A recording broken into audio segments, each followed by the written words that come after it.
Lorsque les personnes viennent me voir, c'est qu'il se passe des événements qui les dérangent dans le lieu où ils habitent. Donc là, je viens en général, de toute façon, quand je dis un dégagement, ça va être 3 dégagements. Je fais un dégagement de jour, un dégagement de nuit, c'est-à-dire que je viens le jour, je viens la nuit, et je reviens pour refaire le tour des lieux, bénir l'endroit, etc. Déjà, on commence par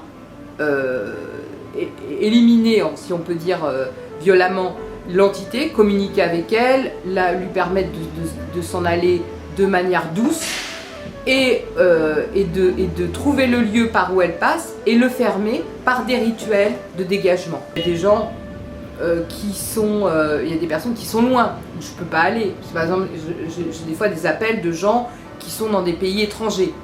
Donc ils me disent, voilà, là en ce moment je vis dans une maison, il se passe des événements, qu'est-ce que je peux faire par moi-même? Donc déjà, il faut savoir qu'une entité, elle n'aime pas le bruit. Elle aime son bruit à elle, mais elle n'aime pas le bruit que les gens qui vivent et qui sont heureux dans son lieu, parce qu'elle, ce qu'elle veut, c'est qu'il s'en aille, puisque c'est son lieu à elle, émotionnellement elle est attachée à ce lieu, donc elle va les empêcher de rester, elle veut les faire fuir, donc qu'est-ce qu'ils doivent faire?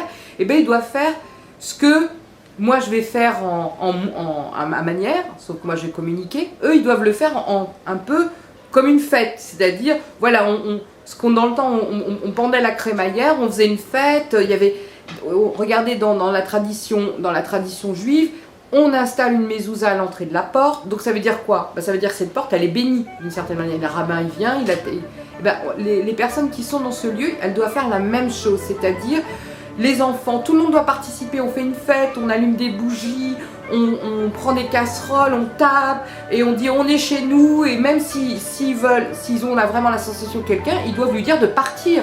Ça se fait pas forcément on est amis, non, on vient pour poser nos valises quelque part, et on doit être seul dans le lieu, donc ça veut dire qu'on doit faire du bruit. Alors ce qui est bien, c'est d'avoir quand même du sel béni, etc. Mais de faire la cérémonie du sel, d'en mettre dans les angles du lieu, et puis de faire une espèce de fête, de faire sonner des cloches, de faire du bruit et d'être heureux dans le lieu, de lui montrer qu'elle n'a plus rien à faire là, parce que les personnes qui sont dans cette maison, elles ont pris leur quartier, elles sont chez elles et qu'elle n'a rien à faire là. Il y a aussi le dégagement de personnes.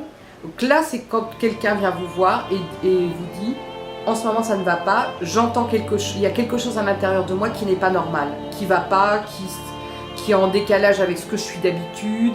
J'ai comme une présence en moi qui n'est pas moi. Voilà, qui n'est pas moi. » Il y a deux sortes de dégagement de personnes. Il y a une personne qui est carrément possédée, c'est-à-dire que là, elle n'a même plus tellement elle-même le choix de sa vie, elle est carrément prise par une entité qui vit sa vie à travers elle. Et vous avez les personnes qui sont, on va dire, parasitées par une entité, c'est-à-dire que l'entité, elle n'est pas en elle, elle est légèrement à côté. Vous voyez, elle fait des allées et venues, entre parenthèses. Et donc, en posant les mains déjà sur la personne, ça veut dire qu'il va se créer un champ énergétique autour d'elle, par des rituels, des prières, qui va protéger la personne pour qu'après, même que je ne le fasse pas, après ce dégagement, il n'y ait pas une autre entité, parce qu'il y en a partout, qui reviennent sur cette personne. C'est créer un champ et la mettre en protection, comme si vous créez un bouclier énergétique qui va faire que la personne, cette entité, elle ne pourra plus du tout l'approcher, donc elle va partir. Je crée aussi, pour les personnes et pour certaines entreprises, des boucliers énergétiques. Ces boucliers, ça va être une représentation ou de la personne ou de l'entreprise, que c'est un peu comme, je ne sais pas si vous savez, dans le temps, les grandes familles nobles se faisaient créer des blasons. Le blason, vous regardez, c'est la forme un peu d'un bouclier. Donc, ces blasons, on appelait des armes, les armes du blason, ça veut bien dire ce que ça veut dire. Donc, ces armes étaient créées pour protéger, on voyait le nom, le blason, c'était « je suis fort, je suis quelqu'un d'important ». Et le bouclier que je vais créer, il est dans la même optique, c'est-à-dire je vais créer un blason mais différent, avec tous les éléments qui concernent ou la personne ou l'entreprise, et le charger. Alors je mets à l'intérieur c'est comme des œuvres d'art, hein. C'est un tableau que vous pouvez mettre chez vous. On ne vous dira pas qu'est-ce que c'est que ça. Ça doit être joli, harmonieux, mais tout est imbriqué, caché dedans. Donc on va voir le lieu ou la personne qui va être mis avec tout un tas de choses qui la représentent et de manière artistique. Et à l'intérieur, je vais mettre deux pièces symboliques en argent pur que je vais avoir chargé au moins pendant toute une phase lunaire. En support de voyance, j'utilise les tarots. Alors j'en ai évidemment beaucoup de sortes, c'est-à-dire que parce qu'il y a des personnes qui ont besoin que j'ai un support. C'est-à-dire que si je leur dis simplement des choses comme ça, je suis capable de faire de la voyance directe. Mais si je leur dis sans que j'ai un support, ça leur fait bizarre. Donc il faut que j'ai un support. Et puis j'utilise aussi, alors la cartomancie, ça j'ai appris depuis, on va dire, l'âge de 16 ans. Donc vous imaginez que j'ai quand même de la pratique.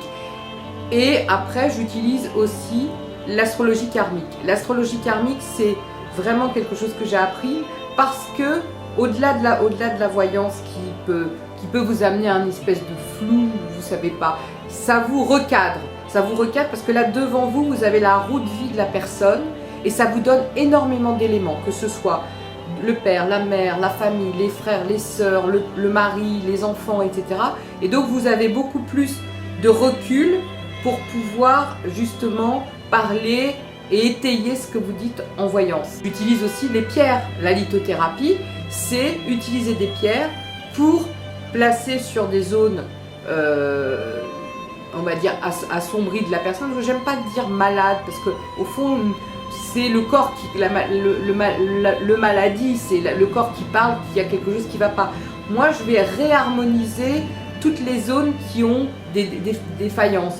Ça va être, ce soit par exemple, que j'arrive à bien par exemple soigner, c'est toutes les douleurs abdominales, parce que dans le ventre, surtout beaucoup les femmes, ont des douleurs qui sont liées à leur émotionnel. Donc en travaillant avec les pierres, ça me permet, les pierres si vous voulez, pour moi une pierre c'est quelque chose qui est pur, qui est parfait. Donc en plaçant la pierre sur la zone malade, je vais avoir une référence, c'est-à-dire tout de suite après je pose ma main et je peux soigner la zone parce que la pierre elle a comme aspiré la zone qui était, on va dire, noircie, malade.